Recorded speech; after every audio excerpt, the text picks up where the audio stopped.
ajaranmu. Namun ku memilih untuk percaya penuh padamu, Yesus.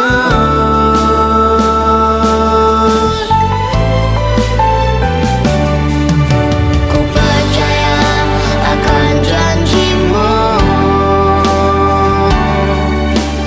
tak sedetik pun aku ragu. Satu hal ku tahu, bahwa janjimu tak akan pernah lekang oleh waktu. Pasti digenapi.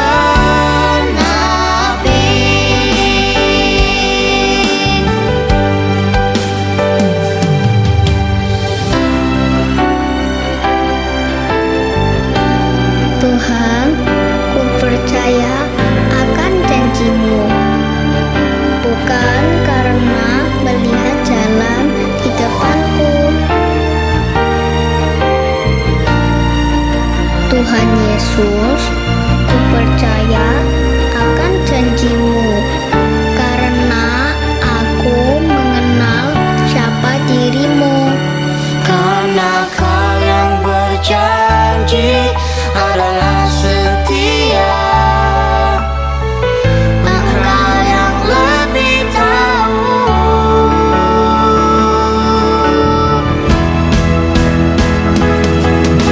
Ku percaya akan janjimu, tak sedetik pun aku ragu. Satu hal ku tahu, bahwa janjimu tak akan pernah lekang oleh waktu. Pasti digenapi.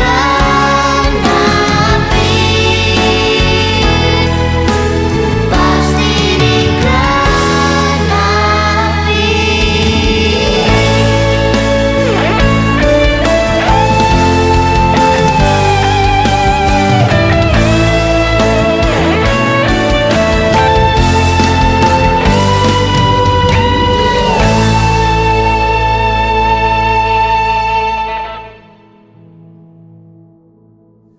Puji Tuhan, pada saat hari ini kita masih dapat mendengarkan firman Tuhan.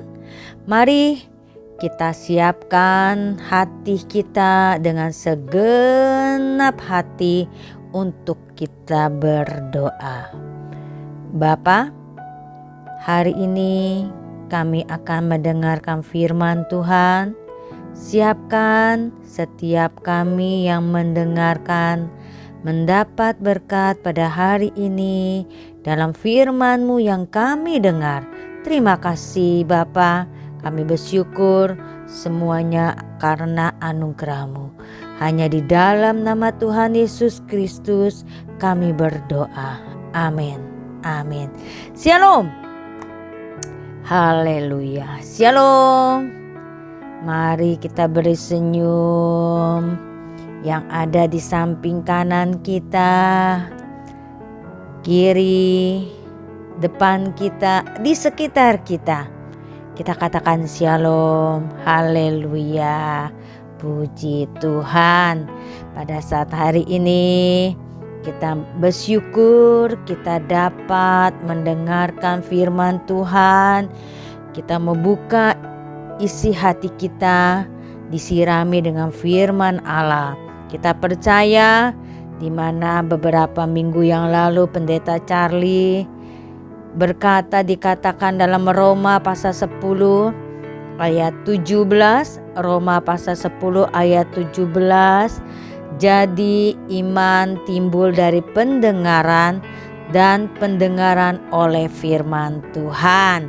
Pada saat hari ini biarlah kita semua yang mendengarkan firman Tuhan, kita harus siap hati kita.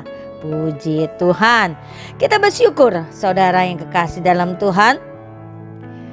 Dalam ibadah rumah GBI JAT, kita yang hadir, kita yang mendengarkan saat hari ini, kita yang berkumpul, kita adalah orang-orang yang dipakai oleh Tuhan. Orang-orang yang mau siap untuk mendengarkan firman Tuhan. Kita sehat ya saat hari ini. Saya percaya yang mendengar firman Tuhan, kita harus siap semua, dan kita adalah orang-orang yang sehat. Kita katakan saudara sehat, saya sehat, kita semua harus sehat. Puji Tuhan, haleluya. Mari kita mendengarkan firman Tuhan yang terdapat dalam Roma pasal 1 ayat 16 sampai 17. Roma pasal 1 ayat 16 sampai 17. Demikian firman Tuhan ayat 16. Sebab aku mempunyai keyakinan yang kokoh dalam Injil, karena Injil adalah kekuatan Allah yang menyelamatkan setiap orang yang percaya. Pertama-tama orang Yahudi, tetapi juga orang Yunani. Ayat 17. Sebab di dalamnya nyata kebenaran Allah yang bertolak dari iman dan memimpin kepada iman. Seperti ada tertulis, orang benar akan hidup oleh iman. Haleluya, haleluya. Puji Tuhan saudara. Tema pada saat hari ini yang kita sudah baca dalam Roma pasal 1 ayat 16 sampai 17 dikatakan bahwa Injil adalah kebenaran. Injil adalah kebenaran. Saudara yang kekasih dalam Tuhan, dikatakan kalau Injil adalah kabar baik, kabar gembira, kabar sukacita. Itu dikatakan Injil saudara. Biarlah pada saat hari ini kita adalah setiap yang mendengarkan firman Tuhan, ada kabar-kabar baik, ada kabar-kabar sukacita. Yang pada saat hari ini kita harus positif. Ya, kita katakan hari ini adalah kabar baik, hari ini adalah kabar gembira, hari ini adalah kabar sukacita. Itulah firman Tuhan pada saat ini. Injil adalah kebenaran. Mengapa Injil adalah kebenaran? Ada dua bagian firman Tuhan pada saat hari ini. Mengapa Injil adalah kebenaran? Pertama, Injil adalah kekuatan Allah yang menyelamatkan setiap orang percaya. Injil adalah kekuatan Allah yang menyelamatkan setiap orang percaya. Bagian yang kedua, mengapa Injil adalah kebenaran? Mengapa Injil adalah kebenaran? Yang kedua, Injil adalah kebenaran Allah yang membawa hidup oleh iman.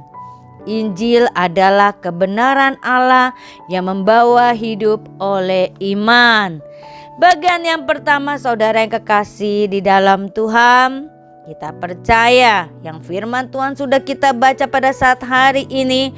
Mengapa Injil adalah kebenaran? Yang pertama, Injil adalah kekuatan Allah yang menyelamatkan setiap orang percaya. Mari saudara kita lihat firman Tuhan dalam Markus pasal 8 ayat 35. Markus pasal 8 ayat 35.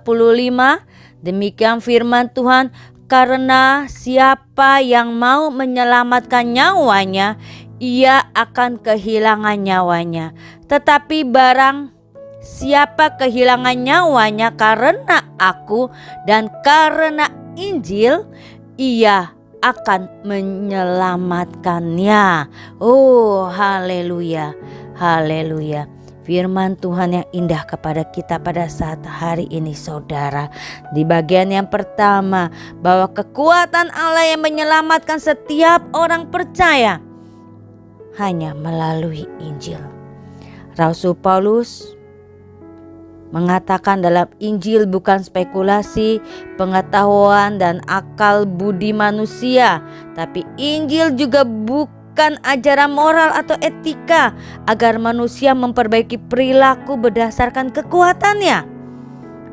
Tetapi Injil adalah kekuatan Allah yang mampu menyelamatkan dan mendamaikan manusia berdosa. Itulah yang dikatakan Injil. Karena itu Rasul Paulus tidak merasa malu untuk memberitakan tentang Kristus, memberitakan kabar baik, memberitakan Kristus yang tersalib dan bangkit, menyatakan kepada manusia supaya setiap orang mengenal siapa Kristus yang telah datang ke dalam dunia ini. Itulah firman Tuhan pada saat hari ini. Injil, kabar baik, kabar sukacita yang membangunkan setiap iman kita, yang terus meneguhkan kita, membawa menyelamatkan setiap orang yang percaya kepada Kristus. Mari saudara, saya mengundang bagi kita yang mendengarkan firman Tuhan pada saat hari ini, kita adalah orang-orang yang diselamatkan. Walaupun kita yang mendengarkan pada saat hari ini, kita belum terima Tuhan Yesus Kristus, saya mengundang saudara, undang Yesus dalam hatimu, buka hatimu, terima Yesus dalam hatimu dengan sungguh-sungguh. Karena firman Tuhan, Injil adalah kekuatan Allah. Itu adalah bagian yang pertama. Mengapa Injil adalah kebenaran? Bagian yang kedua saudara, mengapa Injil adalah kebenaran? Bagian yang kedua, Injil adalah kebenaran Allah yang membawa hidup oleh iman. Injil adalah kebenaran Allah yang membawa hidup oleh iman. Mari kita lihat dalam Yohanes pasal 6 ayat 35. Yohanes pasal 6 ayat 35, demikian firman Tuhan. Kata Yesus kepada mereka, "Akulah roti hidup, barang siapa datang kepadaku, ia tidak akan lapar lagi, dan barang siapa percaya kepadaku, ia tidak akan haus lagi." Haleluya, haleluya. Katakan firman Tuhan pada saat hari ini bahwa Injil adalah kebenaran Allah yang membawa hidup oleh iman. Firman Tuhan yang mengingatkan kepada kita dikatakan, "Akulah roti hidup. Barang siapa datang kepadaku, ia tidak akan lapar lagi." Mari, saya mengundang saudara, kita mau datang kepada Dia dengan iman kita, dengan kesungguhan kita. Kita tidak akan lapar lagi. Barang siapa percaya kepadaku, ia tidak akan haus lagi. Mari saudara yang kekasih dalam Tuhan, pada saat hari ini kita mau terus membawa hati kita dengan sungguh-sungguh datang kepada Kristus. Sesuai visi dalam gereja GBI JAT dari gembala kita Pendeta Les Salim Alek katakan, biarlah rohku menyala-nyala menjadi saksi Kristus. Biarlah terus dengan iman kita membawa mereka yang terhilang. Kita membawa mereka yang sudah lama tidak datang. Kita membawa mereka yang belum mengenal kepada Kristus. Itulah visi dalam gereja GBI JAT. Biarlah rohku menyala-nyala. Jadi pada sore hari ini, pada saat hari ini, saya yakin dan percaya saudara, kita masih terus semangat. Kita semangat. Firman Tuhan dikatakan, biarlah rohku menyala-nyala menjadi saksi Kristus. Jangan kita padamkan roh kita. Karena apa dalam firman Tuhan pada saat hari ini? Apa keistimewaan Injil yang memberitakan dalam Rasul Paulus katakan dalam Kristus kebenaran Allah menjadi nyata. dalam Kristus kebenaran Allah menjadi nyata. Artinya peralihan orang berdosa menjadi orang benar hanya dimungkinkan terjadi melalui iman kepada Kristus. Melalui Kristus orang berdosa mendapat pembenaran Allah. Karena itu iman bukan usaha manusia, melainkan anugerah Allah. Itu dikatakan iman. Dalam rahmatnya manusia berdosa dimampukan hidup dalam iman. Jadi pengertian iman dikatakan membenarkan dengan hati, tindakan, dan perbuatan. Mari kita lakukan yang Tuhan mau. Mari kita mau bertindak. Kita mau melangkah yang Tuhan mau. Demikianlah firman Tuhan pada saat hari ini. Saudara yang kekasih di dalam Tuhan, kita percaya dalam Roma pasal 1 ayat 17 dikatakan seperti ada tertulis, orang benar akan hidup oleh iman. Orang benar akan hidup oleh iman. Jadi kita yang mendengarkan firman Tuhan pada saat hari ini, kita adalah orang-orang yang benar akan hidup oleh iman. Mari kita membuka hati kita. Kita katakan, saya mau belajar menjadi orang yang benar, menjadi orang yang baik. Karena menjalani hidup kekristenan itu tidak mudah. Karena kekristenan bukanlah suatu permainan, tetapi adalah suatu medan pertempuran. Kita mau terus maju. Kita mau terus melangkah, kita mau bertindak dengan hati-hati. Mari kita mau maju bersama di dalam Tuhan. Terlebih lagi hidup di zaman sekarang ini, di mana banyak sekali orang-orang yang tidak siap saat ini. Tapi kita adalah orang-orang yang percaya. Kita memiliki keyakinan yang teguh terhadap Injil itu sendiri. Karena Injil adalah kabar baik. Injil adalah kabar sukacita. Biarlah ada sukacita damai sejahtera Allah yang ada dalam kehidupan kita. Kita mau percaya ada Yesus bersama kita. Dalam firman Tuhan tadi saya sudah katakan dalam kesimpulan saat hari ini. Dalam Roma pasal 1 ayat 17, orang benar akan hidup oleh iman. Amin. Mari saudara, kita mau terus bersama dengan Tuhan. Kita mau berdoa dengan segenap hati kita. Bapa, terima kasih untuk hari ini. Kami telah mendengarkan firman Tuhan. Biarlah Engkau selalu menyertai setiap kami yang mendengarkan. Kau mau terus memegang hati kami, kuatkan iman kami, teguhkan iman kami Bapa, untuk kami lebih lagi melangkah dengan bersama Yesus. Biarlah kami boleh mendapatkan berkat pada hari ini dalam firman-Mu yang kami dengar. Terima kasih Bapa. Hanya di dalam nama Tuhan Yesus Kristus kami berdoa dan kami mengucap syukur. Haleluya. Amin. Amin. Shalom. Shalom. Tuhan Yesus memberkati dan menyertai kita semua. Haleluya. Haleluya. Haleluya.